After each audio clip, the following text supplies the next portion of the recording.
নমস্কার, গৌতম বন্দ্যোপাধ্যায়। আপনারা দেখছেন গৌতম ব্যানার্জি অফিসিয়াল। যারা আমার চ্যানেল দেখেন বা দেখে থাকেন তাদের কাছে অনুরোধ যে আপনারা একটু শেয়ার করুন আমার চ্যানেলটা, তাহলে আমার চ্যানেলটা বাড়ে। যদি চ্যানেলটা বাড়ে তাহলে খানিকটা নিরপেক্ষতা বজায় রেখে আমি আমার চ্যানেলটা চালিয়ে দিতে পারি। খানিকটা বলছি এই জন্যে, কারণ আমরা যারা এইখানে করছি, আমি আমি নিজেকে খুব একটা ইউটিউব কন্টেন্ট ক্রিয়েটার বলে মনে করি না। আমি সাংবাদিক হিসেবে মনে করি, কেন সারা জীবন সাংবাদিক ছিলাম। আমরা কোনো জায়গা থেকে বিজ্ঞাপন পাই না। ঘরের খেয়ে বনের মোষ তাড়ানো অনেকে বলেন, আমি তো মনে করি না। এটা আমি দেশের কাজ বলে মনে করি। সেই জন্যই এই নিরপেক্ষতা। যাই হোক, পশ্চিমবঙ্গে ভোট আসছে, তার আগে হয়ে গেল কলকাতায় মেসি কাণ্ড। মেসিকে নিয়ে, লিওনেল মেসিকে নিয়ে যা হলো আপনারা সবাই দেখলেন, আমরা সবাই দেখলাম কি হলো, যুব ভারতী কি হলো। তা এখন সেটা হওয়ার পরে দুটো হিসেব দেখা দিচ্ছে। একটা হচ্ছে তৃণমূল সরকারের প্রশাসনিক বা পুলিশি অদক্ষতা, তাই নিয়ে সোশ্যাল মিডিয়ায় হইচই, টেলিভিশন মিডিয়ায় হইচই, কাগজে হইচই, সমস্ত দিক থেকে। এটা হলো একটা দিকে। অন্যদিকে মুখ্যমন্ত্রীর তৎক্ষণাৎ পদক্ষেপ, মানে যে কিছুতেই যাতে এই প্রশাসনিক অদক্ষতা সামনে না আসে, এবং সঙ্গে সঙ্গে কমিশন গঠনের ঘোষণা করেছেন অবসরপ্রাপ্ত বিচারপতিকে দিয়ে। এখন এই কমিশনের কবে ফল পাওয়া যাবে, আদৌ পাওয়া যাবে কিনা, তা কোথায় চলে যাবে, তা কোনো আমাদের ঠান্ডা ঘরে চলে যাবে কিনা, সেটা পরের ব্যাপার। সবাই জানেন বিভিন্ন কেন্দ্র সরকার, রাজ্য সরকাররা কমিশন গঠন করেন, তার কি কি হয় আমরা জানি। কিন্তু একটা জিনিস হলো, আরজি করার মতন কিন্তু জিনিসটা বাড়লো না। কেন বাড়লো না? কারণ তৃণমূল সরকার যেটা করলো, আয়োজককে গ্রেপ্তার করা হলো, সেটাও বড় কথা নয়। যেভাবে যুব ভারতীতে হাঙ্গামা চালানো হলো, তা মোটেও রাজ্যের ক্রীড়াক্ষেত্রের জন্য ভালো বিজ্ঞাপন যে নয়, এটা প্রমাণ যেমন হলো, তেমনি বোঝা গেল কারা এটা করেছে। সমস্ত ছবি দেখতে পেলাম। লক্ষ্য করবেন, এই যারা তৃণমূল সমর্থক কর্মী বা যে সরকারের সমর্থিত যে বিভিন্ন চ্যানেল বা ইউটিউব ক্রিয়েটার বা সোশ্যাল মিডিয়ায়, সেখানে দেখা যাচ্ছে যারা এই ভাঙচুর চালাচ্ছে তাদের বেশিরভাগই হিন্দি ভাষায় কথা বলছে। কাজেই এই যখন পুলিশ আবার তাদের ধরপাকড়টা শুরু করবে, তখন বাঙালি অবাঙালি সমীকরণটা ভীষণ ভাবে দেখা যাবে। এটা কিন্তু মোটেই বিজেপির পক্ষে ভালো হবে না, বিজেপির পক্ষে ভালো বিজ্ঞাপন নয়। কারণ এমনিতেই এই রাজ্যে আমরা দেখতে পাচ্ছি যে বিজেপি এবং তৃণমূলের মধ্যে এটা বাঙালি অবাঙালি ইস্যুটা বড় হয়ে দেখা দিচ্ছে। বিশেষ করে তৃণমূল এটা করছে। কেন করছে? কারণ এই বাংলায় দুটি মানদণ্ডে বিচার করা হচ্ছে ভোটে কি জিতবে। অন্তত দুটো দল ভাবছে। একটা হচ্ছে বিজেপির বাংলাদেশি অনুপ্রবেশকারী বা সহজ কথায় হিন্দু মুসলিম প্রসঙ্গে, আর অন্যটা হচ্ছে বাঙালি অবাঙালি ইস্যু। প্রথমটায় আসি, যে হিন্দু মুসলমান প্রসঙ্গ। এই হিন্দু মুসলিম প্রসঙ্গটা কিন্তু প্রথম শুরু হয়েছে এসআইআর পর্ব থেকে। এই এসআইআর পর্বতে প্রথমে ধরা হলো কি, বাংলাদেশে যত মুসলিম আছে, রোহিঙ্গা আছে, সবাই নাকি বের হয়ে যাবে। ঠিক আছে, শুভেন্দু অধিকারী বলেছেন নাকি 1.25 কোটি বাংলাদেশি অনুপ্রবেশকারী বা যা যা আছে সব পেরিয়ে যাবে। হতে পারে, এখন প্রচুর 58 লক্ষ 60 লক্ষ জানা যাচ্ছে, 1 কোটিও হতে পারে শেষ পর্যন্ত। তার মধ্যে অনেকেই মৃত ভোটার, ঠিক আছে, বাকিরাও বাদ যেতে পারে, সেটা তো হলো। কিন্তু তাতে কি মুসলিম ভোট তৃণমূলের কমে যাবে? সবাই মনে করছেন হুমায়ুন ইস্যুটা আছে এখানে, হুমায়ুন বাবজি মসজিদ করবেন, অতএব সেখানে মুসলিম ভোট ভাগ হয়ে যেতে পারে। এখানে একটা হিসেব আছে বিজেপি। কিন্তু বিজেপি অন্তত 50টা বিধানসভা আসনে সেভাবে হিসেব করতে পারছে না। সেখানে ধরেই নিয়েছে অধিকাংশ বুথে তাদের দলের এজেন্টই বসানো যাবে না। সে কথাটা কিন্তু তারা ব্যক্তিগত স্তরে, মানে আলোচনা স্তরে মেনে নিচ্ছে। অন্যদিকে তৃণমূল কিন্তু তা করছে না। তৃণমূল কিন্তু সমস্ত মুসলিম অধ্যুষিত যত বুথ আছে সেখানে যথেষ্ট ভালো পরিমাণে তাদের কর্মী সমর্থক আছে, এবং সেখানে প্রত্যেকটি বুথে তারা এজেন্ট দেবে। এটা হলো একটা। এবারে প্রথমে আমি এই এই প্রসঙ্গটা আসি, হিন্দু মুসলিম প্রসঙ্গটা। বিজেপির নানান গুরু দায়িত্বে থাকা একাধিক নেতা স্বীকার করে নিচ্ছেন যে মুসলিম ভোট যতই ভাগ হোক তাতে তৃণমূলের ভোট ব্যাংকে থাবা বসবে কিনা বলা যাচ্ছে না। তাই ও সংখ্যালঘু অধ্যুষিত বিধানসভাগুলোকে বাদ রেখে তারা দেখতে চাইছে জাদু সংখ্যায় পৌঁছতে পারবে কিনা। 2019 সালে লোকসভা, 2021 সালে বিধানসভা এবং 2024 সালের লোকসভা, এই তিনটে বড় নির্বাচনে পশ্চিমবঙ্গে তিনবারই বিজেপি জিতেছে বা এগিয়ে থেকেছে। এমন বিধান সংখ্যা হচ্ছে 55। কখনো বিজেপি জিতেছে বা এগিয়ে থেকেছে বা একবার হেরেছে বা পিছিয়ে থেকেছে, এমন আসন সংখ্যা আবার আছে 38টা। এর বাইরে মানে এই যে আসনগুলো বলছি তার বাইরেও অন্তত 53টা বিধানসভা আসন রয়েছে যেখানে বিজেপি জয়ের সম্ভাবনা দেখতে পাচ্ছে। তাহলে সব মিলিয়ে প্রায় 150-র কাছাকাছি তারা যদি পৌঁছতে পারে, এটা ভাবছে তারা, বা 146, সব মিলিয়ে 146। 150 বলছি এই কারণে, কারণ অশোকনগর বা বসিরহাট দক্ষিণ এই দুটোকেই তারা ধরে রাখছে।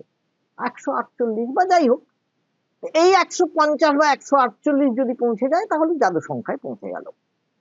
কিন্তু সেটা কি পৌঁছবে? বিজেপি দাবি অবশ্য অন্যরকম। তারা জানাচ্ছে যে আসন সংখ্যা তাদের নাকি 163-তে পৌঁছে যাবে। এই হিসেবটা কি করে হচ্ছে আমার জানা নেই, এটা বিজেপির হিসেব। যাই হোক, তারা অবশ্য বলছে 244টা আসনে জোর দেওয়া হবে, তার মধ্যে 100টিতেও যদি বিজেপি হেরে যায় তাহলেও জাদু সংখ্যার কাছাকাছি থাকবে। তা তো বুঝলাম, কিন্তু এই হিসেবটাই যে ঠিক হবে তাই বা কে বলেছে?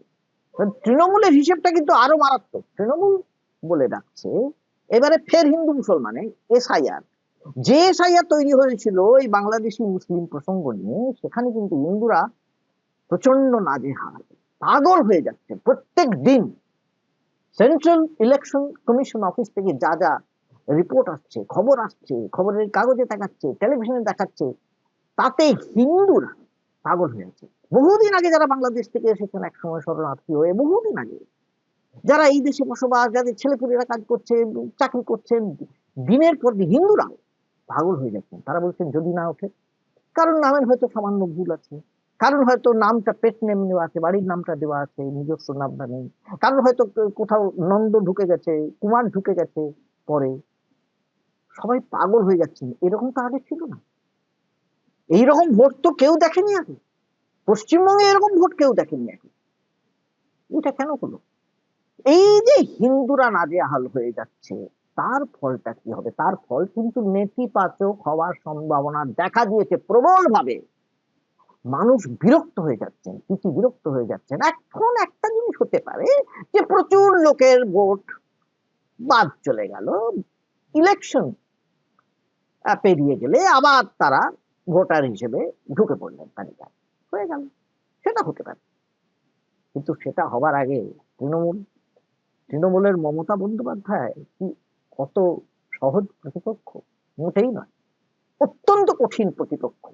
তিনি যেভাবে লেগেছেন আর তার কর্মী সমর্থকরা যেভাবে প্রতিটি পাড়ায় পাহারা দিতে শুরু করেছে, তাতে এটা করা খুব মুশকিল। যারা আজকে মেসি কাণ্ড দেখে ভাবছেন বিরাট কাণ্ড হয়ে গেল, এটা কিন্তু বেশি দিন টিকবে না, এটা কয়েকদিন পরেই ঠিক হয়ে যাবে। এবার দেখা যাক কেন এটা বলছি, কারণ আরেকটা হিসেব যেটা যার উপরে গুরুত্ব দিচ্ছে তৃণমূল, সেটার খানিকটা আপনারা আন্দাজ পাবেন। এমনকি প্রখ্যাত সেফোলজিস্ট প্রণয় রয়ের কথা, তো প্রণয় রয় বিহারের নির্বাচনের সঙ্গে পশ্চিমবঙ্গের নির্বাচনের একটা হিসেব করেছেন। বিহারে ব্যাপকভাবে জিতেছে এনডিএ মানে বিজেপি।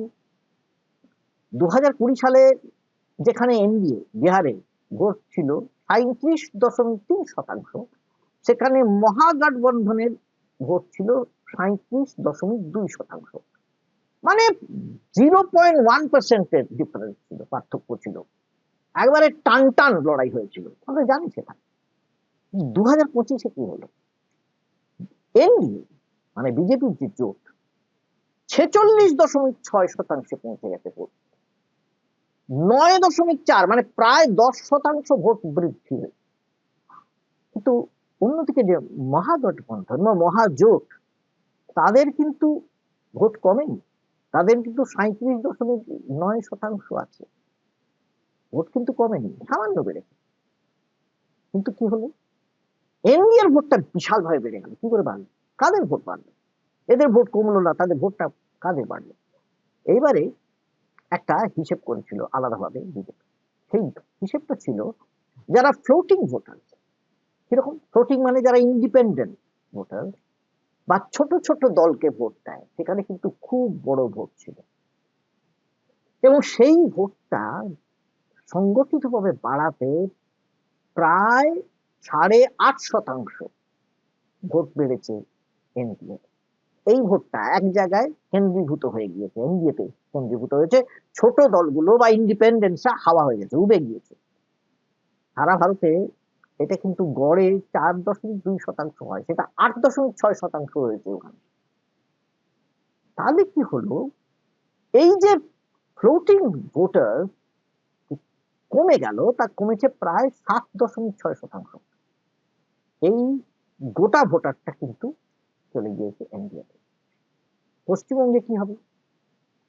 পশ্চিমবঙ্গে ইন্ডিপেন্ডেন্টই বা কোথায়, আর ছোট ছোট দলই বা কোথায়? পাহাড়ে দু চারটে আছে, তাও এতদিন বিজেপির সঙ্গে ছিল, তৃণমূলের সঙ্গে ছিল, এবারে বলছে তারা ইন্ডিপেন্ডেন্টলি দাঁড়াবে। ঠিক আছে, কতটুকু? পশ্চিমবঙ্গে 2021-এ ছিল, বামেদের ভোট ছিল 7%, কংগ্রেসের 3%। সেটা কিন্তু অ্যান্টি বিজেপি যে ভোট, তার মধ্যে বিজেপি পেয়েছিল, অনেক ভোট পেয়েছিল। সিপিএম এর ভোট কমে গেল, কংগ্রেসের ভোট কমে গেল, একদম কমে গেল। কিন্তু এখানে নির্দল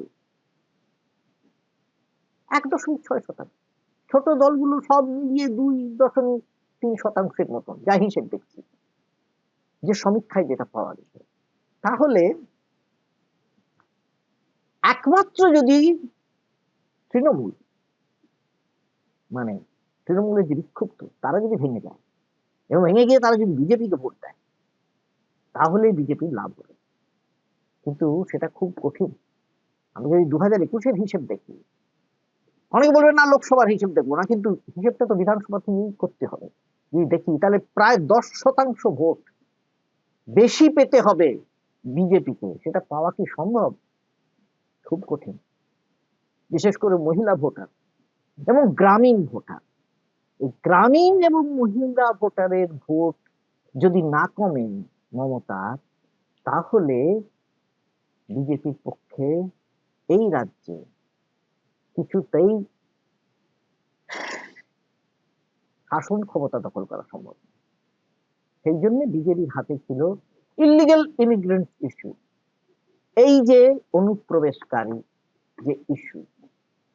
অন্যদিকে টিএমসি সেটাকেই তৈরি করলো বাঙালি অবাঙালি ইস্যু। কেন বাঙালি অবাঙালি ইস্যু?